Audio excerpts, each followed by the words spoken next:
Hey guys, welcome to a Super Mario Brothers Worst Albums of 2019 video. I'm Super Mario Brother Matt. And I'm Super Metal Brother Dane. Now these technically aren't the worst albums because we've actually had this year as being fairly strong with the albums we reviewed. However, they were disappointing definitely. And if we had to say the albums we like the least, this would be our list, I'd imagine, Danny. Yeah, that's they're all like talented musician stuff. They all have thousands, millions of fans and money, etc. But for what they could have released or what they could have done based on past releases and based on who they are and compared to what we other reviewed, this is why they consider our worst. Maybe they're just spreading away for too thin. Maybe that was their thing. Maybe they had some great things. I call it the Machine Head problem, where that terrible. That album exactly, you know. So nevertheless, let's go off to our top 5 worst albums of 2019, starting off at number 5 with Volbeat's Rewind, Replay, and Rebound. Though this album has some classic Volbeat sounding songs, the happy-go-lucky high school musical number that you have to admit that you like, even though it destroys your credibility as a metalhead.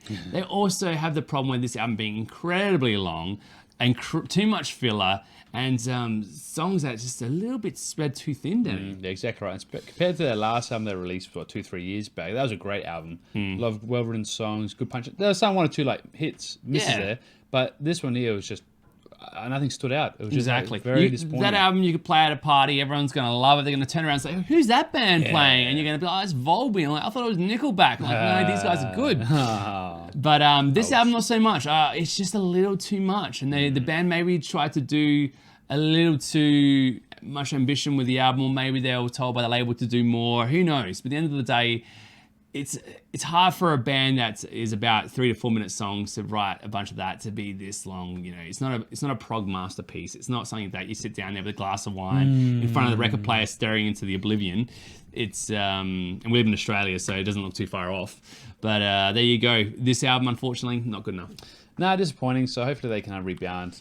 They should take they rewind back to their previous efforts, replay that, and then rebound to stronger things. Next up, it's number 4 is Lacuna Coil's Black Anima.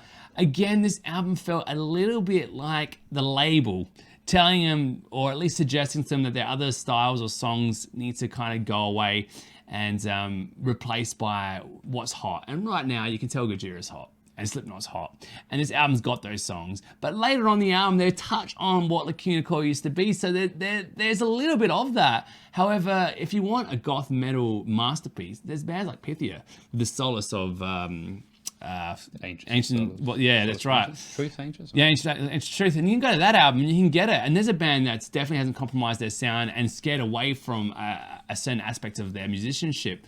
This band, I don't know, man. It just felt like this album was definitely the safest option. Yeah, and then there's a whole thing about Christina's voice being really weird and distorted. So you're taking away the beauty and the sorrow and pain that she can present with her voice and replacing with a electronic, distorted.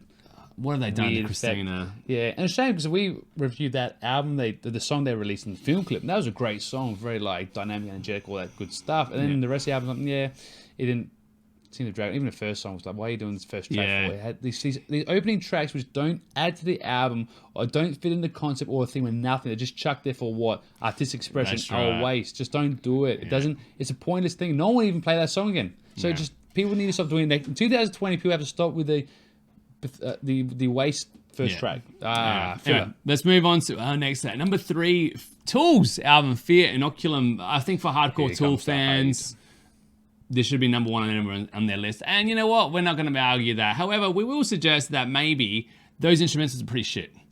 Maybe there's that one awesome song, Tempest, or Seven, and the other tracks maybe felt like they were either spent too long or not enough time in the mix, because something about this album didn't feel right. It felt a little like, I've heard 2 albums before and been like, well, I have to admit this track's actually pretty decent. But here, I really felt that it was only suggested for 1 track. Yeah. You know, and it was left about late. And a lot of people agree with that track was their favorite. Everything else on this album didn't feel quite right, Danny. It didn't fit. Like, you had those long songs and then broken up with the short instrumental songs. But the short instrumental songs did not... That was terrible. They didn't fit the album. They didn't complement the next song or introduce the previous one or next one. They were just like songs they chucked in to fill up an album. So the song was already jarring to begin with because no songs fitted that well together. And then you had that was it the chocolate blah blah song? Again, that was ridiculous, and the bird chirping and those noises. Yeah. There was nothing. There's a part of Tool now that feels self-aware to the point that maybe Maynard and the guys like, we could do this and our fans are going to love it because they love it. And you just feel that some of that pretentiousness is in this album. However, maybe they're just writing the best album they could at the time.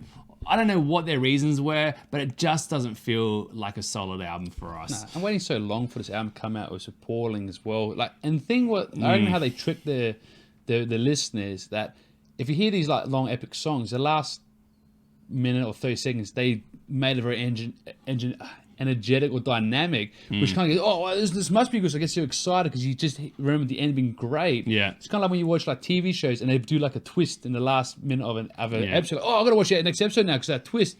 Then you start the next episode like, nothing exciting happened. Oh, a twist again. All right. That's for me. That's what Fear Inoculum was. It was just a one of those like popcorn eating TV episodes. Yeah, I guess so. At the end of the day, there is parts of this album that has good elements of, your time signature changes and all that rhythmical stuff. It's very chant-like, and the drumming is great. And the drumming, you've got Danny Carey. Unfortunately, off the whole thing, not so much. Let's move on to number 2 with Steel Panther's Heavy Metal Rules. Apart from Always Gonna Be a Hoe, this album is pretty lackluster, unfortunately. Yeah. I love these guys' sense of humor, and I really think that right now their actually survival is simply to the fact that there is such a sensitive nature around heavy metal music, and these guys are the only ones really that put their middle finger up all the time and saying we're having a laugh at everyone's expense. It's a good time, and it feels like a parody, so they really can't be too upset at a joke. And but these guys stand up for what they believe in, from the Pussy Melter to the nature of their songs. It really does feel like these guys are having a ball. There is this album though, not so much. The tracks do feel sometimes a little formulaic, and some of the uninspired. Uninspired, and even some of the lyrical content is like, just where's the creativity? You hear them. And one of those guys' charm is how they can actually use sexual connotation and all that, and self-deprecating humor in a way that actually feels quite fun and energetic, but also imaginative. But some of these songs are just kind of like, it's easy to do it, and it felt like that's why they did it. They're starting to lose a lot of the heavy metal elements too on this album. They call it Heavy Metal Rules, but where's the heavy metal? It feels like a rock album, and that's a shame too. However, I can't be too angry at these guys because they are just amazing personalities and great for the environment of heavy metal, I think. Yeah, so we've created, Metal's created Steel Panther as like the offshoot to like keep the balance, because people are getting a bit too sensitive and a bit too pulling to one side. Yeah. Steel Panther, no, we need that recoil to help us keep us Absolutely. centered. So they're doing a job. Unfortunately, this album wasn't done well, but Just could have done with some trimming. Could have got rid of about 4 or 5 tracks. have an 8-track album. And then just kept but they wrote a great song, Always Gonna Be a Hoe. That song that's was great, and that's the epitome of what Steel Panther is, and I suggest you hear that track and leave the album alone. But at number 1, the worst album at 2019 was We Are Not Your Kind from Slipknot. This really doesn't feel like a Slipknot album. It might be written by people who were in Slipknot previously. It might have certain elements that are throwbacks to previous Slipknot albums, but there's no more rawness to this band. There is no more feeling of these guys being angry in that. It does sound like they've got good ability to write certain tracks or riffs or whatever, but as soon as I turned on the production, listened to about the first 3 or 4 tracks of this album, I was like, but where's Slipknot here? Where's the speeding up? Where's the slowing down? Where are the guitars that are out of tune? Where's the singing that crackles and pops and that? And like, more importantly, where's that Slipknot personality?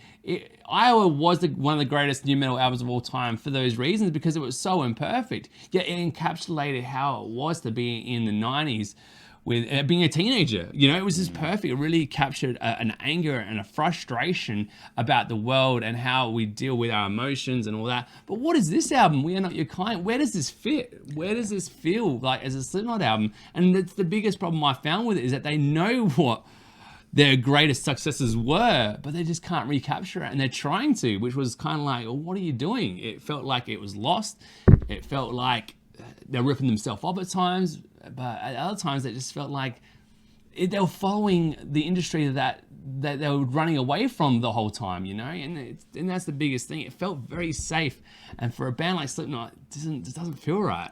Yeah, and again, we're being a bit more too creative. There's some songs that were like these instrumental arty-farty sections in there as well. Yeah. And like, again, why? What does that do to the album? How does that help or enhance the album? Yeah. Or help to tell the story or help the flow of the album? It doesn't. It's like this arty-farty shit is not needed. Stop Yeah. doing it. No one cares. You never play those songs live. Yeah. People will skip them on their album, so no one's going to listen to them again. Why do it for? If you want to do a conceptual album, start a side project band, or Yeah. do like a second CD of the album where it's all full of the arty stuff you can get out of the way. Yeah. But an album is supposed to be an album. It's not supposed to be individual songs you just find like on your floor. Oh, here's a good song I wrote last year. Here's a song I wrote 2 years ago. Just put it on Yeah. there. It's got to all help to create a story or theme or tone. Well, Yeah. I like it when it's done that way. The only good song was that Neo 4-Day song. That's the only decent song we like. Oh, that's cool. That's like a Yeah. Slipknot song. The rest I was like, eh. Even the last song was like, this is not anything. Like, No, it never really is it? climaxes. It never really takes you and grabs you and pulls you, pushes you. It never felt like it's beating you into a submission. It's just it's an album that was there, and that's probably why it was so disappointing. You know, because we know how Slipknot, how it's captured so many hearts and minds of the public. And this album here, if I think it was presented to us 10, 20 years ago, I don't think it would have quite worked on the same. That's what I'm looking at. Like, if this song was released before Iowa, would they be as popular? Or this was like a album they released 20 years ago. Would Well, I people guess be like, oh, Slipknot, yeah, I love that album. We'll never know, but for one thing's for certain, it did not grab us at all. And it just, unfortunately, was the most disappointing album. It's disappointing. Worse, Hence- yeah, not worse. Disappointing. It's exactly like I said. With the albums we reviewed this year, we could not actually honestly say that the album was terrible. However, this one we like the very least. So here it is on top of our list. Yeah, and we expect the hate, and that's part of it, because everybody wants the album to be the best, but, Absolutely. oh, well, that's what we think. Go by.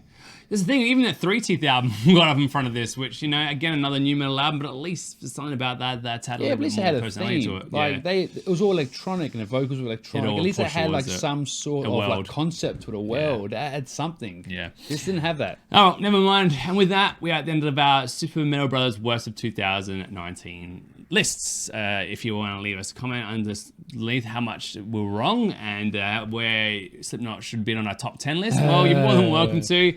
And Tool. Tool should be number one in top 10 lists. all these albums we review were from recommendations or albums we wanted. So if you didn't see your album on there and you wanted to do it, well, let us know and we'll review the album for you. We're more than happy to do that. It might even feature on a top or worst 2019 or 2020 list now we're on to for next year. So that's Yeah, and good. if you want to go back to our previous reviews of each individual album, you'll get more of our thoughts about why we didn't like, why we liked it back then. So, here we just did a quick snippet of what we could recall. Cool. And with that, that is the end of our show for today. I am Super Metal Brother Matt. And I'm Super Mad Brother Dane. Thank you guys for watching this episode, and we'll catch you in 2020.